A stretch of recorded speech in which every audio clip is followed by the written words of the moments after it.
26 de abril de 2024, 800 operarios de GM Colmotores en Bogotá encontraron sus tarjetas de acceso bloqueadas. Tras 68 años de historia, la planta cerró para siempre con un simple correo frío. Las máquinas enmudecieron de golpe. Alguna vez Colombia fue la joya automotriz de Sudamérica. Mazda, Toyota, Chevrolet y Renault ensamblaban a toda marcha, 3 turnos al día. Hoy, ese imperio es chatarra y silencio. De todo un ecosistema industrial de decenas de miles de empleos, solo queda un único sobreviviente luchando contra el reloj. Sofasa, en Envigado.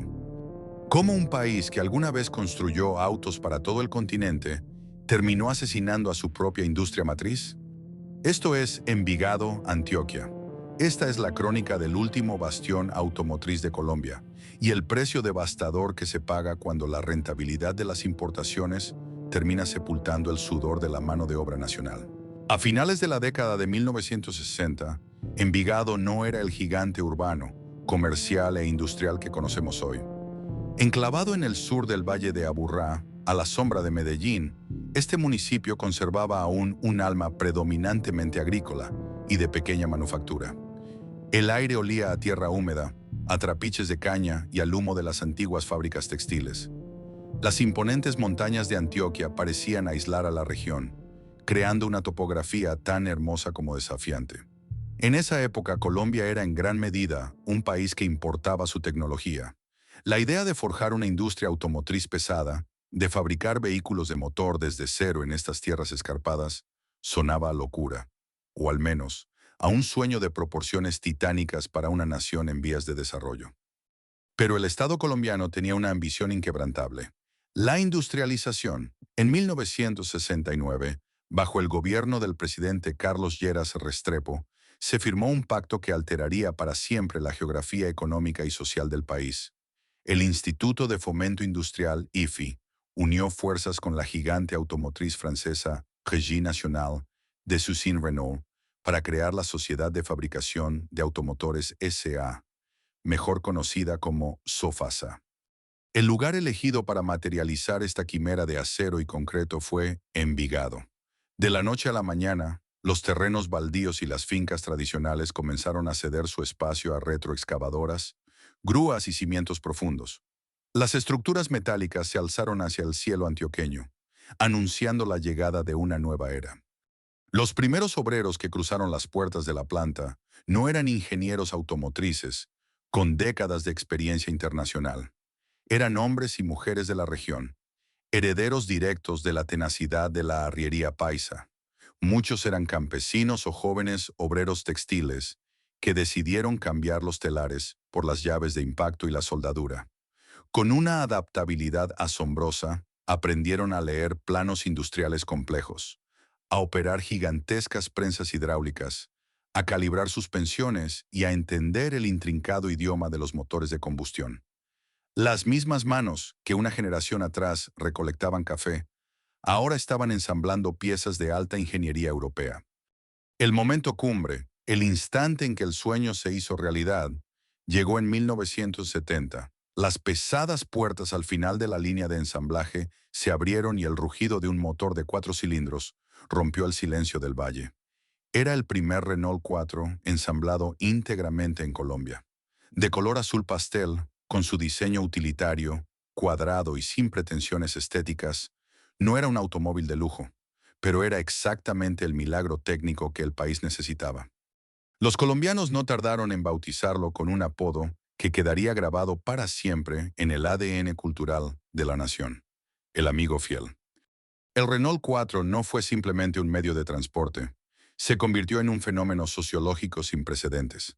Antes de su llegada, tener un automóvil en Colombia era un privilegio casi exclusivo de las élites, quienes importaban inmensos y costosos vehículos estadounidenses. El amigo fiel democratizó la movilidad. Su suspensión robusta, su altura respecto al piso y su tracción delantera parecían haber sido diseñadas específicamente para desafiar la brutal y despiadada topografía andina. Subía por trochas embarradas, cruzaba el mítico paso de la línea y trepaba hasta los pueblos más remotos de Boyacá, Santander o el eje cafetero sin rendirse. Para innumerables familias de clase media, el Renault 4 fue su primer carro, el protagonista de sus primeros viajes a la costa y el símbolo tangible del progreso familiar. Detrás de cada uno de esos pequeños gigantes que inundaban las carreteras del país, estaba el sudor incesante de Envigado. La planta de Sofasa se transformó rápidamente en el corazón palpitante del municipio. Alrededor de las naves industriales crecieron barrios enteros. Ser trabajador de Sofasa se convirtió en un símbolo supremo de estatus, respeto y estabilidad. Significaba tener acceso a un sistema de salud robusto, a educación para los hijos y a un salario digno que permitía el sueño de la casa propia. El ruido rítmico de las máquinas troqueladoras y el resplandor de las antorchas de soldadura marcaban el ritmo de la vida local, como un gran reloj que dictaba el latido del progreso económico. Gracias a los impuestos y al flujo de capital, Envigado Lot Chassí, pasando de ser un enclave rural a convertirse en uno de los municipios con mejor calidad de vida de toda Colombia. Era una época de orgullo desbordante y patriotismo industrial. Colombia estaba demostrando ante el continente que podía dominar la manufactura pesada. Sin embargo, bajo este auge deslumbrante, se ocultaba una semilla de vulnerabilidad. Todo este ecosistema de prosperidad había nacido y estaba protegido por altísimos aranceles de importación y políticas estatales, proteccionistas que bloqueaban casi por completo la competencia extranjera. Sofasa operaba dentro de una burbuja dorada, una fortaleza económica que garantizaba las ventas sin importar los costos reales de producción a nivel global. Mientras el humo de las chimeneas se elevaba con orgullo y el amigo fiel consolidaba su leyenda en las trochas, nadie en las líneas de ensamblaje sospechaba que el mundo exterior estaba a punto de cambiar de manera radical. Habían construido un imperio de acero, pero pronto descubrirían que incluso los muros más gruesos pueden derrumbarse cuando cambian las leyes de la economía mundial. Durante la década de los 80 y principios de los 90, la geografía industrial de Colombia estaba dominada por una trinidad intocable. Mientras el país atravesaba algunas de sus épocas sociales más oscuras y turbulentas, el interior de las fábricas automotrices ofrecía un universo paralelo de orden, progreso y ruido ensordecedor. Tres gigantes sostenían sobre sus hombros el peso de la manufactura pesada nacional.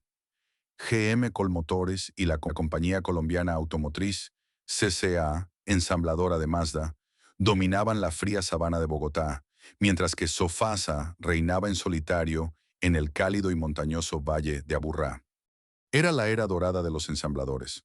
En Envigado, las naves industriales de Sofasa parecían no dormir nunca.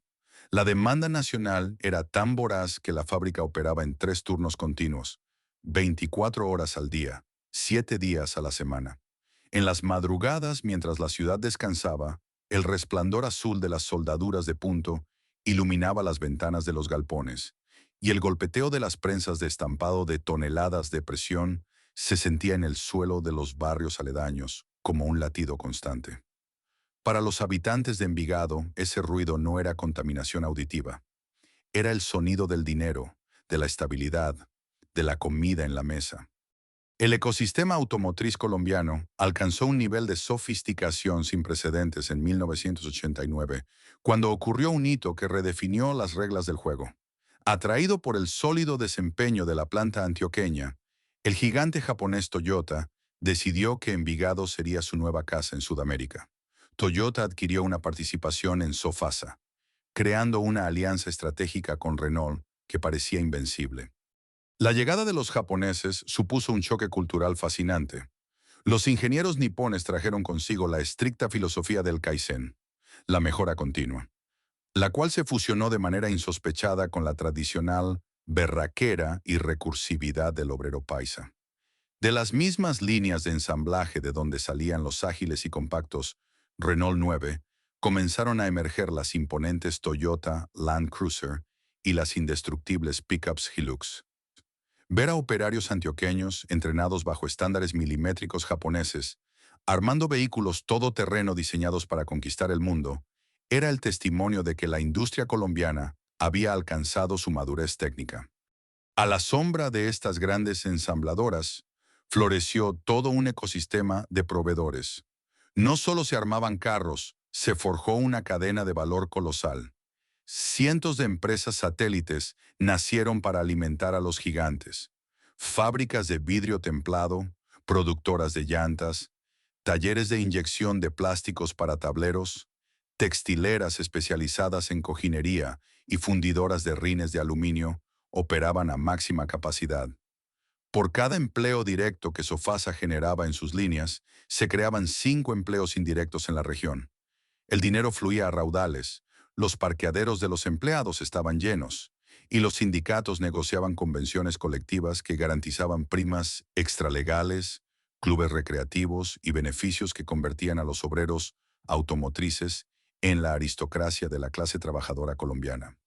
Sin embargo, detrás del brillo de la pintura fresca y de las deslumbrantes cifras de producción, se escondía una realidad profundamente frágil. La prosperidad desbordante de la industria automotriz colombiana no era el resultado de una competitividad feroz a nivel internacional, sino el producto de un sistema económico meticulosamente diseñado para proteger a los actores locales y aniquilar cualquier amenaza externa. Sofasa, GM Colmotores y CCA operaban dentro de una gigantesca burbuja de cristal amparada por el modelo de industrialización por sustitución de importaciones, ISI. En aquel entonces, el Estado colombiano imponía aranceles exorbitantes, que en muchos casos superaban el 100% e incluso el 200%, a cualquier vehículo traído del extranjero. Importar un carro era un lujo reservado exclusivamente para diplomáticos, esmeralderos o magnates. El colombiano de a pie, el médico, el profesor o el comerciante no tenía otra opción que comprar lo que se producía en el país. El mercado nacional era, a todos los efectos, un cautivo feliz. Las 3 grandes ensambladoras no necesitaban competir a muerte entre ellas, ni tenían que preocuparse por igualar los precios o las innovaciones tecnológicas de las plantas en Estados Unidos, Europa o Japón. Se repartían amistosamente un pastel garantizado. Los clientes tenían que anotarse en largas listas de espera, pagando por adelantado y aguardando meses enteros para recibir su vehículo, simplemente porque la demanda local siempre superaba la capacidad de la oferta protegida. Este entorno de invernadero generó una falsa sensación de invulnerabilidad. El dinero era tan abundante que cubría las ineficiencias del sistema. No importaba si los costos de producción locales eran mucho más altos que en otros países, ni si los procesos logísticos para traer piezas a través de los puertos y carreteras montañosas de Colombia eran un dolor de cabeza financiero. Al final, todo el sobrecosto se trasladaba al precio final del vehículo, y el consumidor lo pagaba porque no tenía alternativa. Creían ser titanes de acero, inmortales y dueños absolutos de su destino. Los directivos en las salas de juntas brindaban por los récords de ventas anuales, mientras que en los pasillos de las fábricas se respiraba un aire de seguridad laboral que parecía eterno. ¿Quién podría derribar un imperio que contaba con el respaldo incondicional del gobierno y el monopolio absoluto sobre 30 millones de habitantes? Pero la historia económica es implacable con las ilusiones.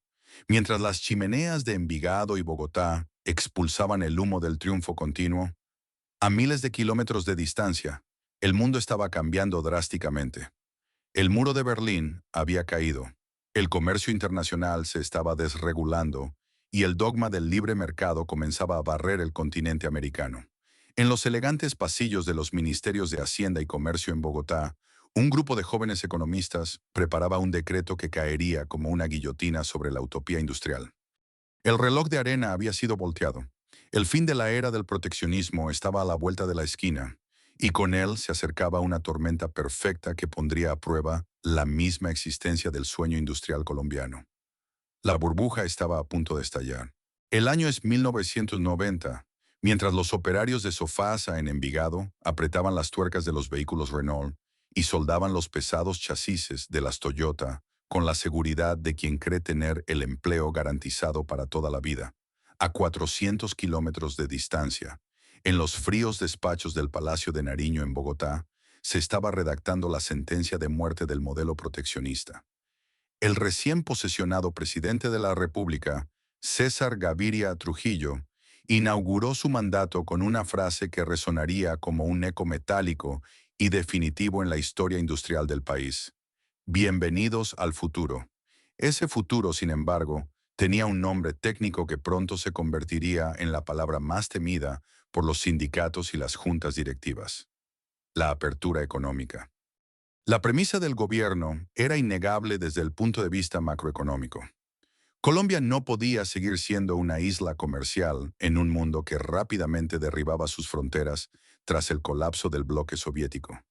La globalización era un tren bala, y el país estaba a punto de ser arrollado si no se subía a él.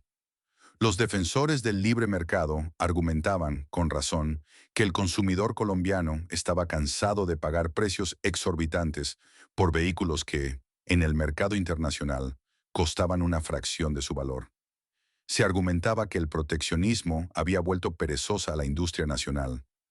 De un solo plumazo legislativo, los muros arancelarios que protegían a las ensambladoras, los cuales llegaron a castigar las importaciones con impuestos de hasta el 200%, fueron demolidos, cayendo abruptamente a tasas de entre el 30% y el 40%.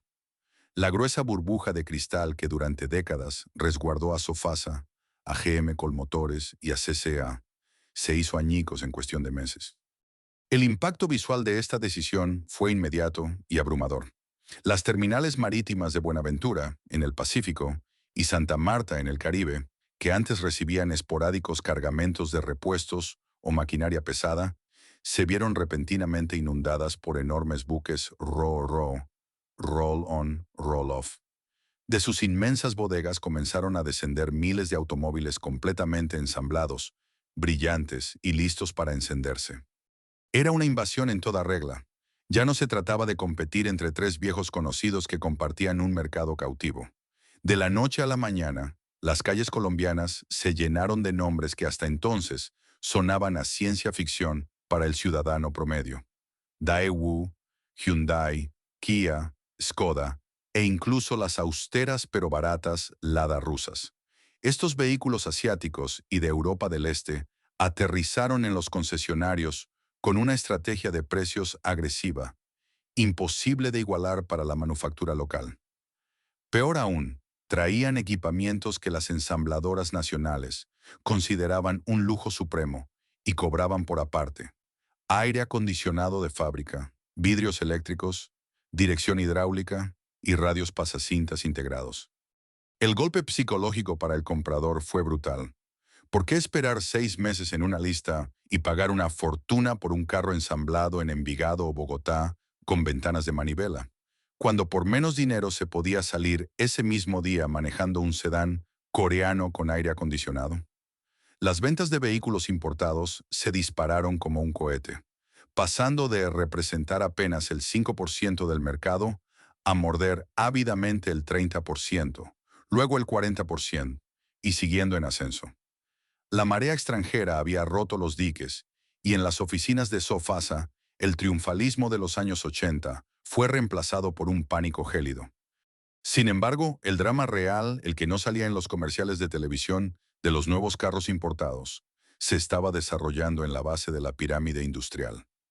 La verdadera tragedia de la apertura económica no golpeó primero a las grandes líneas de ensamblaje de Sofasa o GM, sino a las arterias que las alimentaban: el frágil ecosistema de los autopartistas nacionales.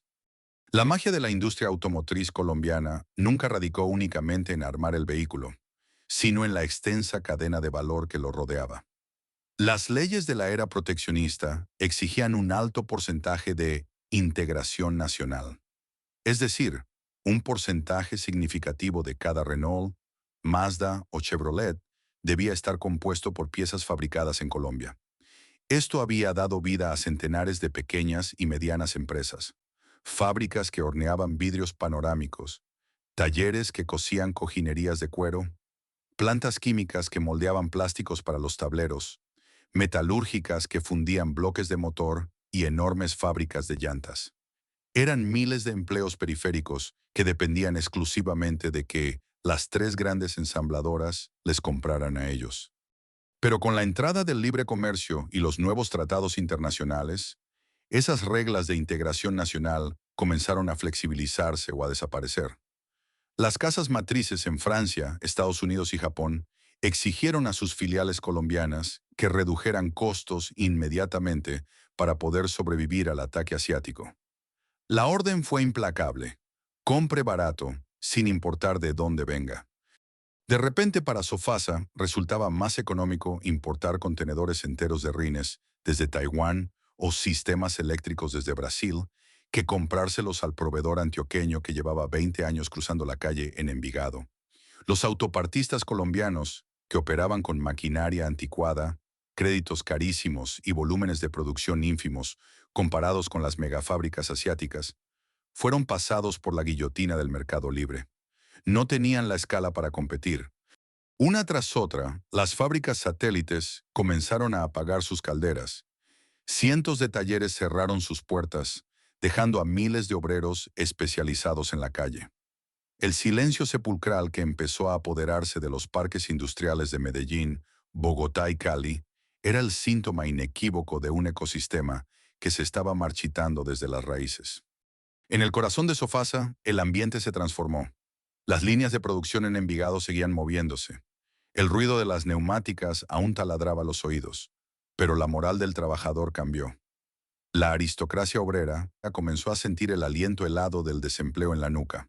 Por primera vez en la historia de la compañía, los sindicatos se sentaron a negociar no para exigir mejores clubes recreativos o mayores bonificaciones, sino simplemente para suplicar que no despidieran a nadie.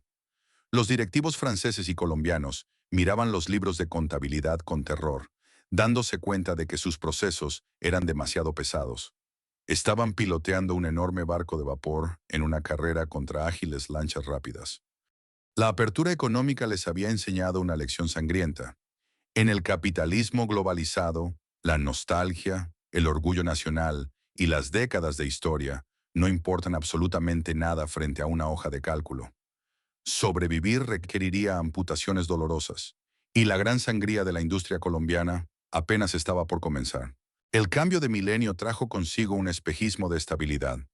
Durante los primeros años de la década de 2000, las ensambladoras colombianas intentaron convencerse a sí mismas de que lo peor de la apertura económica ya había pasado. Habían ajustado sus cinturones, optimizado procesos y logrado mantener a flote sus plantas, a pesar de la hemorragia de empleos en el sector de autopartes. Sin embargo, la globalización no es un evento aislado. Es una marea incesante. Y mientras Colombia firmaba frenéticamente nuevos tratados de libre comercio, TLC, con potencias industriales y países vecinos, el tablero de ajedrez mundial se estaba reconfigurando. Las multinacionales ya no veían a Sudamérica como un archipiélago de mercados cerrados, sino como un solo bloque. ¿Para qué tener 5 fábricas pequeñas en 5 países distintos cuando puedes tener una megaplanta en Brasil o México y exportar a todo el continente sin pagar un solo peso de arancel? La primera gran grieta en el muro de contención de la industria nacional se escuchó en el corazón mismo de Envigado en el año 2008. Durante casi 2 décadas, la alianza entre Renault y Toyota bajo el techo de Sofasa había sido el mayor orgullo de la ingeniería colombiana. Era un matrimonio improbable que había funcionado con una precisión asombrosa. Los obreros antioqueños habían interiorizado la filosofía japonesa con una disciplina marcial. De las líneas de montaje de Envigado salían las camionetas Land Cruiser Prado y las pickups Hilux, vehículos legendarios por su dureza, que se habían convertido en el transporte oficial de la ruralidad colombiana, sorteando desde las trochas ganaderas de los llanos orientales hasta los escarpados caminos cafeteros. La presencia de Toyota en Sofasa era más que un simple contrato comercial. Era un sello de garantía mundial, la prueba viviente de que la mano de obra colombiana podía cumplir con los estándares de calidad más exigentes del planeta. Pero en las altas esferas de Tokio, los ejecutivos analizaban los mapas con una frialdad matemática.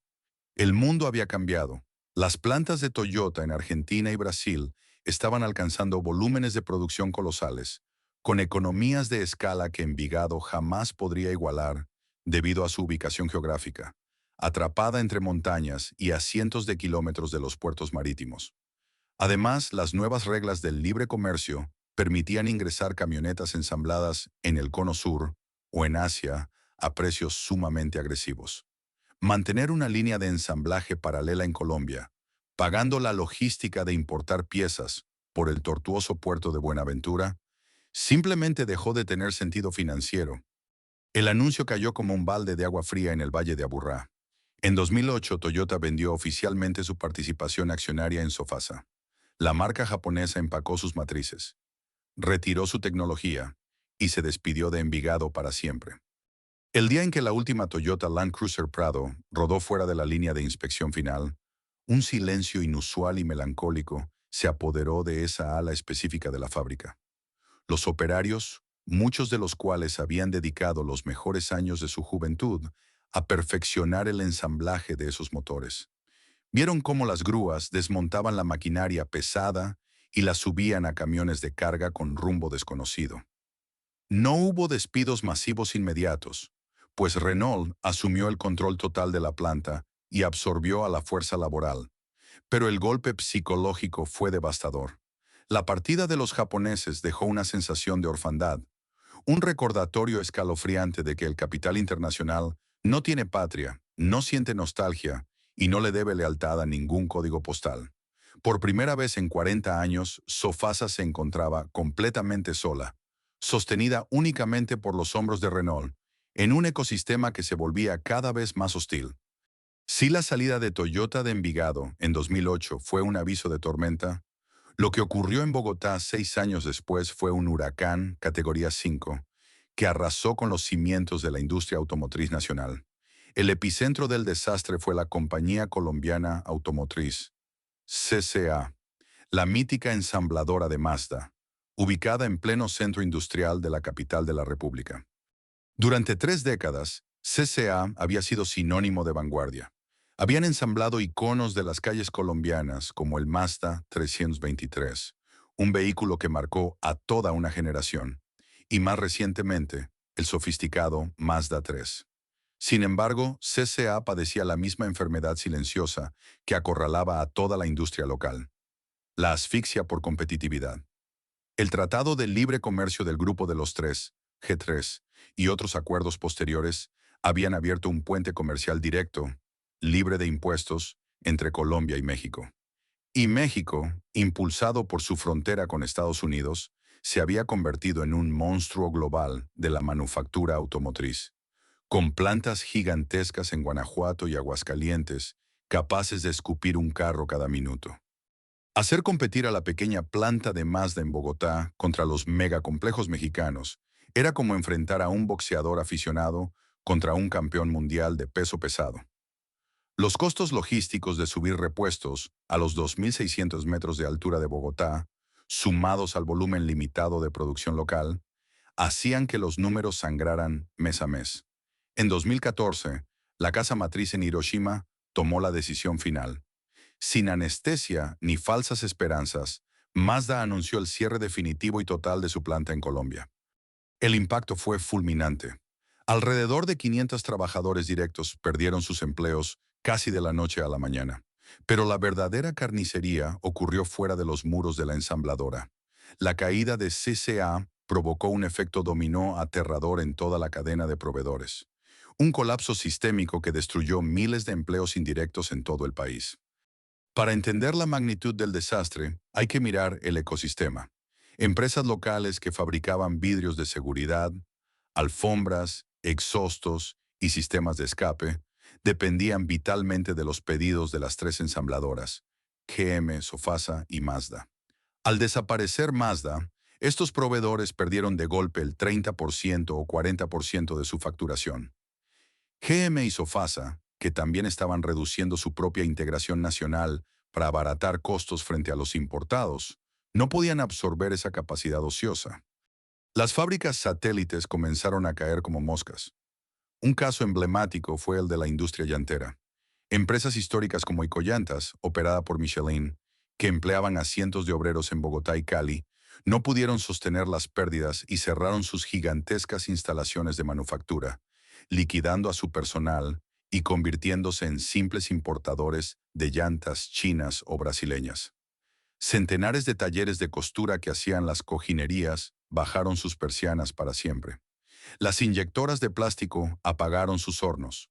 Los parques industriales alrededor de las ensambladoras empezaron a parecerse a cementerios, poblados por enormes bodegas vacías con letreros de "se vende" o "se arrienda", acumulando polvo en las rejas. A más de 400 kilómetros de distancia, en las oficinas de Sofasa en Envigado, los directivos observaban las noticias desde Bogotá con el aliento contenido. El panorama era desolador. La industria automotriz colombiana, que alguna vez fue un frondoso bosque de oportunidades, se había convertido en un páramo estéril. Ya no existía un clúster automotriz, no había un sistema de soporte. La cadena de valor nacional había sido amputada y dejada a merced de los buitres del libre mercado. Sofasa y GM Colmotores quedaron como los dos últimos sobrevivientes de un imperio en ruinas. El agua les estaba llegando al cuello y sabían perfectamente que el reloj seguía corriendo. Para mantenerse con vida en un país donde ya no era rentable fabricar absolutamente nada, tendrían que tomar decisiones draconianas. Las reglas de la era dorada habían muerto. Ahora, la consigna en Envigado se reduciría a tres simples palabras: sobrevivir a cualquier costo. La década de 2010 amaneció con un cielo plomizo para la manufactura nacional. Con la partida de Toyota en 2008 y la posterior muerte de Mazda en 2014, Sofasa se encontró en una posición aterradora. Era el último gran bastión del ensamblaje de vehículos livianos en Colombia, compartiendo el asediado panorama industrial únicamente con GM Colmotores en Bogotá. El ecosistema de proveedores nacionales estaba prácticamente extinto. Los puertos rebosaban de vehículos asiáticos y mexicanos libres de aranceles, y los márgenes de rentabilidad de la fábrica antioqueña estaban bajo un asedio constante. En las oficinas centrales de Renault, a miles de kilómetros en Boulogne-Billancourt, Francia, la hoja de ruta para Envigado era clara y despiadada. Si la planta colombiana quería seguir existiendo en el mapa global de la alianza, tenía que sufrir una metamorfosis radical. Se acabó la era de ensamblar múltiples plataformas complejas o vehículos de nicho. La única tabla de salvación radicaba en la filosofía del volumen y el bajo costo. Sofasa fue reconfigurada para concentrar toda su energía y capacidad operativa en la gama Entry o de acceso global del grupo Renault, originalmente desarrollada por su filial rumana Dacia. De las líneas de montaje comenzaron a salir tres modelos que definirían la década y el paisaje urbano de Colombia: el Logan, el Sandero y poco después, la Duster. Eran vehículos espartanos, robustos, diseñados específicamente para mercados emergentes, con vías difíciles y presupuestos ajustados. No competían por lujo ni por tecnología de punta, competían exclusivamente por precio y durabilidad.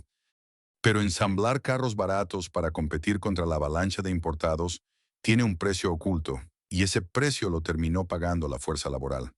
Para que las cuentas cuadraran en Francia, el costo de producción en Envigado debía reducirse a niveles casi inhumanos. La palabra optimización se convirtió en un mantra dictatorial dentro de los muros de la fábrica. La herencia de eficiencia que habían dejado los japoneses de Toyota fue llevada al extremo, pero esta vez no impulsada por la búsqueda de la perfección, sino por la urgencia del instinto de conservación. La velocidad de la línea de ensamblaje se aceleró. Los ingenieros de procesos con cronómetro en mano, conocidos en el argot de las fábricas como los tomatiempos, reevaluaron cada segundo del trabajo de los operarios. Si un trabajador de la zona de soldadura antes tenía 60 segundos para unir un panel lateral, el nuevo estándar le exigía hacerlo en 45. Los movimientos se volvieron mecánicos, robóticos, eliminando cualquier margen para el respiro. El ruido de las pistolas neumáticas y las chispas de la soldadura se intensificó, creando un ambiente de presión psicológica y física extenuante. Los antiguos beneficios que alguna vez hicieron de los obreros de Sofasa la aristocracia laboral del Valle de Aburrá comenzaron a ser desmantelados sistemáticamente. Las primas extralegales, los generosos auxilios educativos y los bonos de productividad fueron renegociados a la baja en tensas mesas con los sindicatos. Los líderes sindicales, que en las décadas de los 80 y 90 habrían paralizado la producción ante la menor amenaza de recorte, ahora se encontraban acorralados. Sabían perfectamente que la amenaza de cierre no era un farol corporativo. Tenían el cadáver fresco de la planta de Mazda en Bogotá para comprobarlo. Era un pacto de sangre y sudor. Los trabajadores aceptaron condiciones más duras, turnos más extenuantes y beneficios reducidos. Todo a cambio de mantener vivas las chimeneas de Envigado. El sueño paisa de progreso holgado y estabilidad absoluta se había transformado en una trinchera de resistencia, donde el único trofeo diario era conservar el carnet de la empresa y no engrosar las filas del desempleo. A simple vista, la brutal estrategia de austeridad y enfoque en vehículos de bajo costo parecía estar funcionando. Los operarios de Envigado se dejaron la piel en las líneas de producción, logrando romper récords históricos de ensamblaje. El Renault Sandero inundó las calles del país, convirtiéndose durante varios años en el carro más vendido de Colombia, mientras que la Renault Duster se coronó como la camioneta preferida de las familias de clase media. Las cifras de ventas en los concesionarios mostraban un dominio absoluto del mercado nacional. La planta operaba al máximo de su capacidad reconfigurada, produciendo hasta 80.000 vehículos anuales en sus mejores picos de esta década. Pero detrás de las celebraciones en las salas de ventas y los aplausos en las asambleas de accionistas, la realidad estructural de la planta era de una fragilidad alarmante. El esfuerzo titánico de los trabajadores antioqueños estaba chocando contra un muro macroeconómico infranqueable. A medida que avanzaba la década de 2010, el gobierno colombiano continuó su agresiva agenda de apertura comercial, consolidando tratados de libre comercio, TLC, con Corea del Sur, la Unión Europea y Estados Unidos, además de profundizar los acuerdos con el bloque del Mercosur, Brasil y Argentina. Los aranceles de importación para vehículos de estos orígenes comenzaron su descenso gradual hacia el temido 0%. Frente a esta avalancha de libre mercado, Sofasa sufrió una mutación silenciosa pero profunda en su naturaleza industrial. Para sobrevivir a los costos, la integración nacional de piezas cayó a mínimos históricos. Ya no era financieramente viable comprarle casi nada a la industria local, que yacía en ruinas. Sofasa dejó de ser, en el sentido estricto, una fábrica que construía automóviles, para convertirse en una gigantesca planta de ensamblaje de piezas extranjeras. Los vehículos llegaban a Colombia bajo el formato CKD, Completely Knocked Down, o SKD, Semi Knocked Down. Contenedores repletos de motores desde Brasil, transmisiones desde Europa y estampados de chapa desde Rumania atracaban en los puertos colombianos y hacían el largo y costoso viaje en tractómula, subiendo la cordillera hasta Envigado. Allí, la labor de los obreros colombianos se limitaba a soldar las carrocerías, pintar el metal y atornillar las piezas importadas, como si se tratara de un gigantesco y complejo set de Lego. El valor agregado nacional se desplomó. Esto significaba que, aunque Sofasa vendiera miles de camionetas Duster, la tajada de rentabilidad que quedaba efectivamente en el país y en la compañía local era minúscula. La mayor parte del valor del vehículo ya había sido capturado por las fábricas de componentes en el extranjero. Los operarios en la línea de montaje empezaron a sentir una frustración asfixiante. Trabajaban más rápido que nunca, cometían menos errores de calidad que las plantas hermanas en Brasil, y sus salarios eran comparativamente más bajos. Pero la rentabilidad general de la planta seguía siendo exprimida por los costos logísticos de importar todas las piezas y la competencia feroz de los carros ensamblados en México o Asia. Estaban corriendo una maratón sobre una cinta de correr que cada vez iba más rápido, sin avanzar un solo metro. Sobrevivir a cualquier costo había garantizado la existencia de Sofasa durante los años 2010, manteniéndola respirando con el tanque de oxígeno de la gama Entry. Sin embargo, el ambiente dentro de la planta de Envigado estaba cargado de una tensión sombría.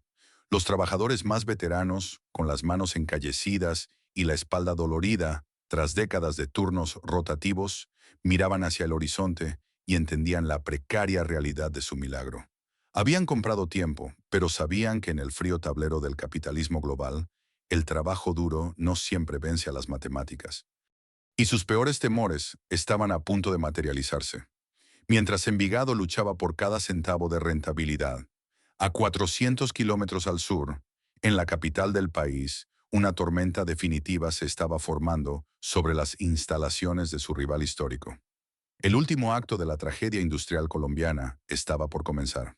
Si las décadas anteriores habían sido un goteo constante de despidos y cierres silenciosos de proveedores, el año 2024 traería consigo un evento de proporciones nucleares para la historia industrial de Colombia.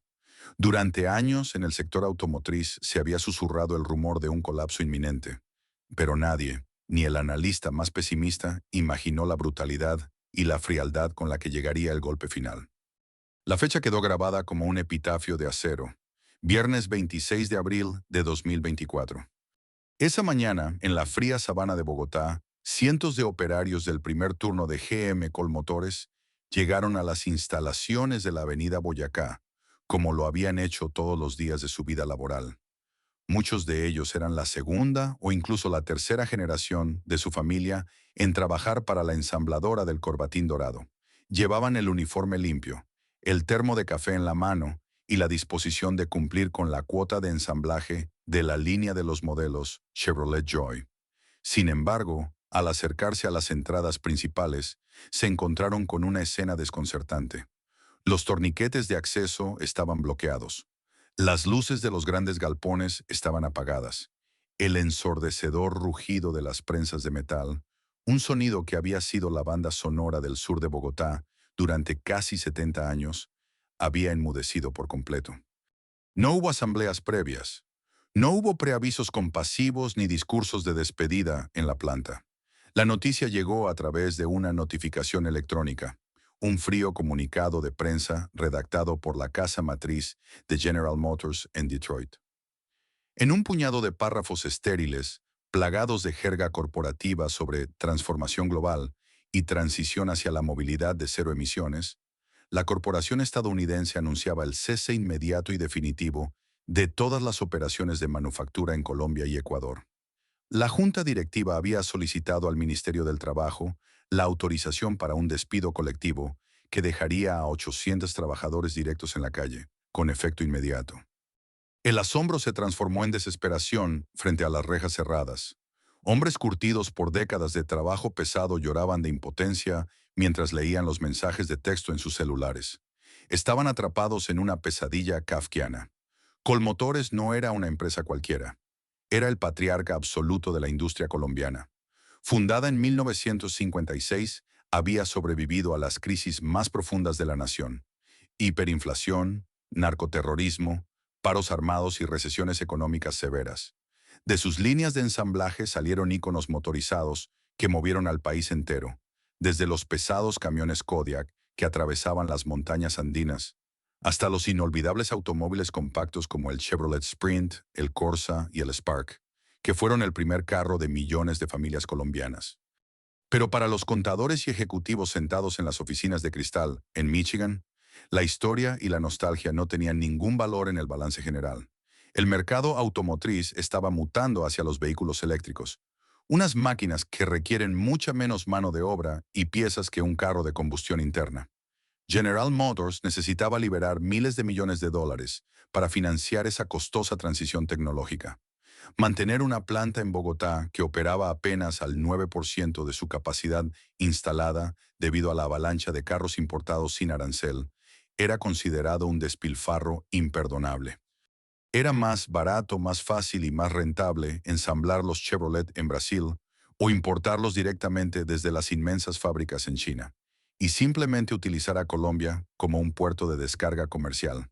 En cuestión de minutos, con el envío de un correo electrónico y la firma de un documento legal, un imperio industrial que tardó 7 décadas en construirse fue reducido a un gigantesco lote de maquinaria inactiva y chatarra en potencia. El Titán había caído y su colapso envió una onda de choque sísmica que sacudió los cimientos de la economía nacional. A 400 kilómetros de distancia, en el Valle de Aburrá, la mañana del 26 de abril transcurría con el ritmo frenético de siempre dentro de la planta de Sofasa. Las carrocerías de los Renault Sandero y Duster avanzaban por la línea aérea, mientras las chispas de la soldadura salpicaban los delantales de cuero de los operarios. Pero a medida que avanzaba el día, los rumores comenzaron a filtrarse a través de los grupos de WhatsApp y las emisoras de radio que sonaban en los comedores de la fábrica. Cuando la noticia del cierre total de Colmotores se confirmó, Un frío sepulcral recorrió la espina dorsal de cada trabajador en Envigado. La caída del archirrival no provocó ninguna celebración. No había triunfo en ser el último hombre en pie dentro de un campo de batalla lleno de cadáveres.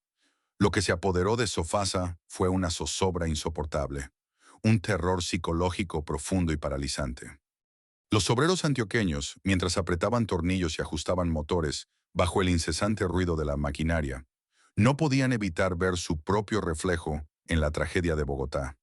Si Colmotores, que tenía el respaldo de la gigante General Motors, que poseía unas instalaciones inmensas y que históricamente había liderado el mercado colombiano durante años, había sido aniquilada de un plumazo por una hoja de cálculo en Detroit. ¿Qué impedía que la casa matriz de Renault en Boulogne-Billancourt, Francia, hiciera exactamente lo mismo con Envigado? El efecto dominó del cierre de GM fue inmediato y devastador para lo poco que quedaba del ecosistema industrial. Aunque Sofasa y Colmotores eran competidores a muerte en los concesionarios, en la trastienda industrial compartían el mismo oxígeno. Los escasos proveedores de autopartes nacionales que aún sobrevivían. Las fábricas de plásticos, pinturas industriales, cables y vidrios lograban mantener sus máquinas encendidas porque sumaban los volúmenes de pedido de ambas ensambladoras. Al desaparecer General Motors, esos proveedores perdieron instantáneamente el 50% de sus ingresos. Para muchos, fue el golpe de gracia. No tenían la capacidad financiera para sostener sus inmensas estructuras, operando únicamente para las líneas de Renault. En los meses que siguieron al fatídico abril de 2024, el cierre de talleres y la liquidación de empresas proveedoras se aceleró a un ritmo de caída libre. Sofasa se encontró en una soledad absoluta, atrapada en un callejón sin salida logístico. Al morir los últimos proveedores locales, Envigado se vio obligada a importar un porcentaje aún mayor de sus componentes, encareciendo aún más su proceso de producción frente al dólar implacable y a los fletes internacionales marítimos. El círculo vicioso se había cerrado por completo. La política de la apertura económica, iniciada 30 años atrás, con la promesa de modernizar la industria y beneficiar al país, había culminado su obra destructiva. Había devorado a Mazda, había asfixiado a las empresas de llantas, había expulsado a Toyota y ahora había decapitado al coloso de Chevrolet. Dentro de los muros de la planta en Antioquia, los directivos colombianos y los ingenieros franceses cruzaban miradas de preocupación en los pasillos. Cada informe mensual de costos, cada junta de resultados trimestrales, se sentía como una ruleta rusa. Los sindicatos, antes beligerantes, ahora caminaban sobre cáscaras de huevo, temerosos de que cualquier exigencia económica o cualquier huelga pudiera ser la excusa perfecta que la casa matriz en Europa estaba esperando para apagar los interruptores para siempre. Ese viernes de abril, la geografía industrial de Colombia cambió de manera irreversible. Envigado dejó de ser simplemente una fábrica exitosa en Antioquia. El peso de la historia entera había caído sobre sus techos de zinc. Al apagar las luces en Bogotá, Sofasa fue coronada, contra su voluntad, con un título tan heroico como aterrador. Se había convertido en la única y última ensambladora de vehículos livianos del país. Un faro solitario, parpadeando en la oscuridad de una desindustrialización masiva. El reloj de arena se había quedado sin reservas, y en Envigado, cada segundo de producción empezó a sentirse como tiempo prestado. El polvo levantado por el colapso de GM Colmotores en Bogotá aún no se ha asentado, pero en el valle de Aburrá, la vida industrial no se puede permitir el lujo del duelo. Hoy, al cruzar los portones de Sofasa en Envigado, la atmósfera es una mezcla indescriptible de orgullo y melancolía. Las luces de las inmensas naves industriales siguen encendidas. Las bandas transportadoras continúan su marcha rítmica y coreografiada, llevando sobre sí las estructuras de los vehículos Renault que pronto rodarán por las calles del país. Sin embargo, algo fundamental, algo invisible, se ha quebrado en el aire que respiran los operarios. Ya no son simplemente los trabajadores de una ensambladora exitosa.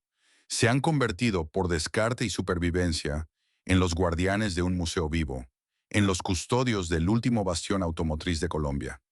El silencio de todos sus competidores caídos es ensordecedor. Caminar por las líneas de ensamblaje en el presente es presenciar un acto de resistencia obstinada. Los hombres y mujeres que operan las soldadoras de punto, que calibran los motores y que revisan los acabados de pintura, saben perfectamente el peso histórico que cargan sobre sus hombros manchados de grasa. Cada vehículo que logran terminar y enviar a la zona de calidad es una pequeña victoria contra las estadísticas macroeconómicas. En los barrios aledaños a la fábrica, el rugido de la maquinaria, que alguna vez fue el símbolo de una abundancia indiscutible, ahora se escucha con una devoción casi temerosa, como el latido de un corazón que nadie en el pueblo quiere que se detenga. Pero la soledad industrial es implacable. Sin una red de autopartistas locales que la sostenga, la planta parece una isla solitaria en medio del despiadado océano del libre mercado. Los muelles de carga ya no reciben camiones de empresas vecinas con rines fundidos en Medellín o asientos cosidos en Bogotá. Ahora, Sofasa depende de un cordón umbilical logístico extremadamente largo y frágil, que cruza océanos para traer piezas desde Brasil, Rumania o Asia. La fábrica ensambla, sí, pero es un ensamblaje condicionado, atado a los vaivenes del dólar, a la inflación global y a las tarifas de los fletes marítimos. Los ingenieros y técnicos en Envigado hacen milagros diarios con la eficiencia. A punta de disciplina y esfuerzo, han logrado que los indicadores de calidad y rendimiento de la planta colombiana estén sistemáticamente entre los mejores de toda la red del Grupo Renault a nivel mundial. Son eficientes, rápidos y precisos. Pero la cruel lección que han aprendido es que en el siglo XXI, la excelencia operativa local ya no es una armadura impenetrable contra las fuerzas globales. En las oficinas administrativas de la planta, sobre los escritorios de los gerentes, pende una espada de Damocles constante. El reloj de arena del que tanto se susurra en los pasillos de la fábrica no es una metáfora vacía para asustar a los sindicatos. Es una dura realidad financiera. Las decisiones sobre el futuro de Sofasa no se toman tomando un tinto en el parque principal de Envigado. Se debaten en frías salas de juntas en Europa, donde los inversionistas analizan las hojas de cálculo globales con una objetividad clínica. En un mundo donde la industria automotriz está atravesando la transición más violenta de su historia hacia los vehículos eléctricos e híbridos, la planta antioqueña se enfrenta a una encrucijada existencial. Adaptar las líneas de producción de Envigado para ensamblar plataformas electrificadas modernas requeriría inyecciones de capital de cientos de millones de dólares. ¿Estará dispuesta la casa matriz a hacer esa gigantesca apuesta financiera en un país donde las políticas industriales son erráticas, los costos de transporte por carretera son exorbitantes y los puertos están abarrotados de carros asiáticos y mexicanos libres de impuestos? Esta es la pregunta que le quita el sueño a los trabajadores de base. Existe un miedo silencioso, un tabú que pocos se atreven a mencionar en voz alta durante los cambios de turno a las 5 de la mañana. El terror a llegar un día cualquiera, pasar la tarjeta de acceso por el torniquete y ver la luz roja del rechazo. El trauma de los 800 trabajadores de Colmotores está demasiado fresco en la memoria colectiva. Sin embargo, el operario antioqueño tiene una resiliencia forjada en la adversidad. Siguen poniéndose el overol con una dignidad que conmueve. Saben que están defendiendo mucho más que un salario quincenal. Están defendiendo un legado de más de medio siglo, la memoria de sus padres o abuelos que quizás ensamblaron el mítico Renault 4, y el honor de una nación que alguna vez tuvo la osadía de soñar con ser una potencia manufacturera. Hoy Sofasa es una fortaleza asediada, operando al filo de la navaja.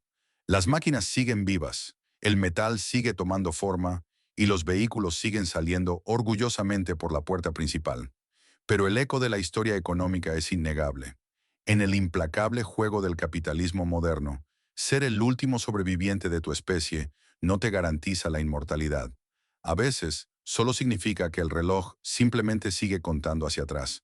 Si uno camina hoy por los antiguos corredores industriales de la avenida Boyacá en Bogotá, o por ciertas zonas francas que alguna vez palpitaron al ritmo incesante del acero, el paisaje es profundamente desolador.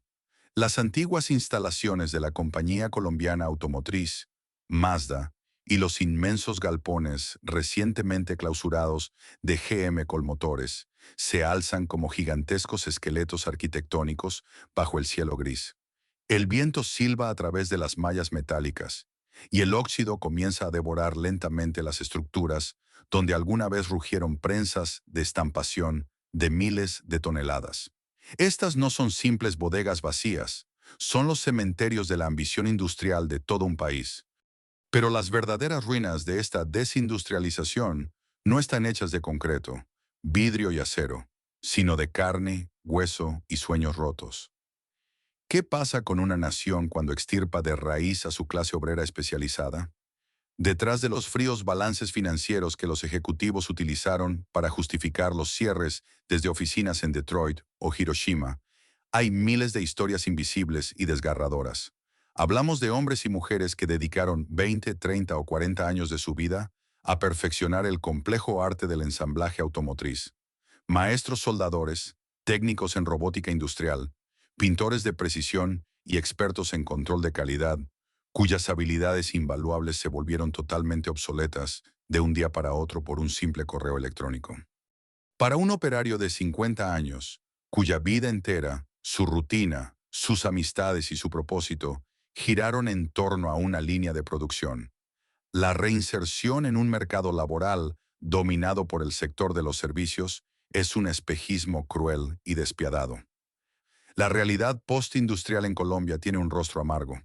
Muchos de esos técnicos altamente capacitados, que alguna vez conformaron la orgullosa aristocracia obrera, con salarios dignos, primas extralegales y beneficios que sostenían la educación de sus hijos, hoy se ven obligados a sobrevivir en la informalidad. Paradójicamente, el destino ha sido tan irónico que algunos terminaron trabajando como conductores de aplicaciones, manejando por las calles del país los mismos vehículos de marcas asiáticas importadas que destruyeron sus puestos de trabajo. Otros que antes ensamblaban motores complejos, hoy vigilan edificios residenciales, administran pequeñas tiendas de barrio o venden mercancía en las calles.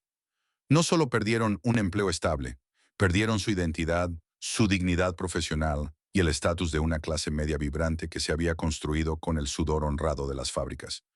El colapso casi total del ecosistema automotriz colombiano destapa una herida estructural sobre el modelo de desarrollo económico del país. Durante más de 3 décadas, los tecnócratas y políticos defendieron la apertura comercial a ultranza y los múltiples tratados de libre comercio con la promesa inquebrantable de que el consumidor sería el gran ganador. Y en un sentido estrictamente comercial, tenían razón. Hoy en día, los colombianos tienen acceso a una oferta de vehículos mucho más variada, con mejor tecnología y a precios más competitivos que en la época del proteccionismo. Pero la pregunta que flota sobre las fábricas abandonadas es, ¿a qué precio real? La nación intercambió su capacidad de crear riqueza tangible, de generar innovación y de sostener empleos de alta calidad, por el efímero placer de consumir productos baratos ensamblados a miles de kilómetros de distancia. Cuando un país deja de fabricar sus propios bienes complejos, pierde mucho más que líneas de ensamblaje. Pierde el saber hacer, la transferencia tecnológica vital y su soberanía productiva. Sin una industria pesada que exija desarrollo, las universidades terminan produciendo ingenieros capacitados para administrar importaciones y gestionar cadenas de suministro extranjeras, no para diseñar soluciones propias.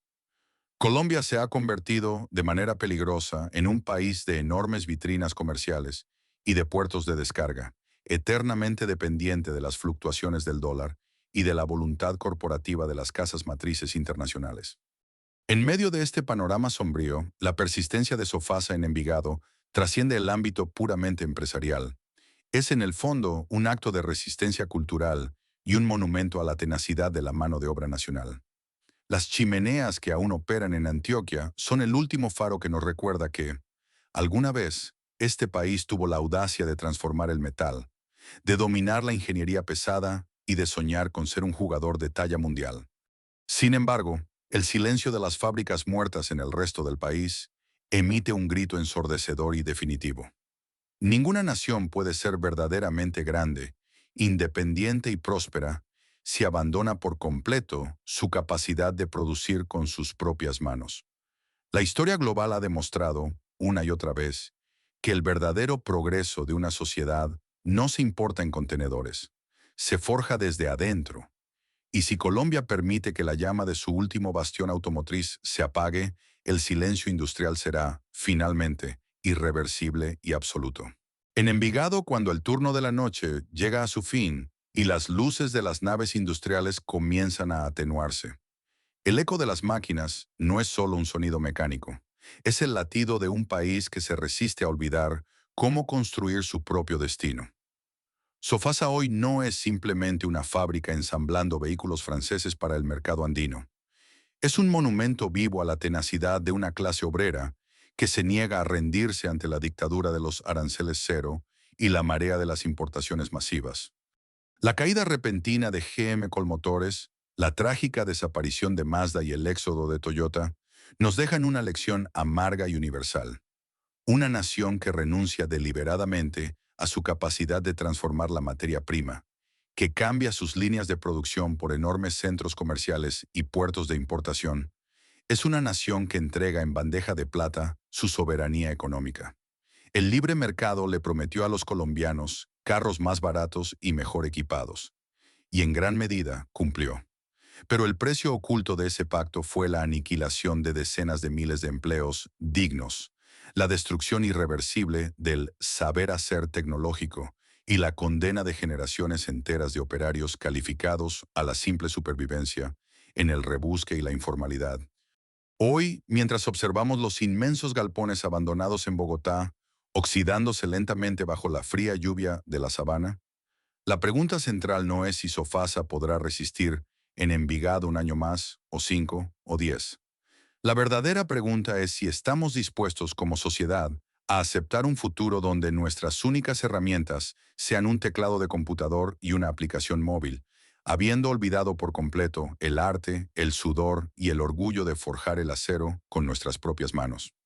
Si esta crónica sobre el último bastión de la industria automotriz en Colombia y las cicatrices que deja la globalización te ha hecho reflexionar, te invito a suscribirte a nuestro canal. Déjanos tu opinión en los comentarios. ¿Crees que un país debería volver a proteger su industria nacional a toda costa? ¿O el libre comercio es un camino sin retorno? Dale me gusta y comparte este documental para que las voces de estos gigantes de acero no se queden en el silencio y el olvido.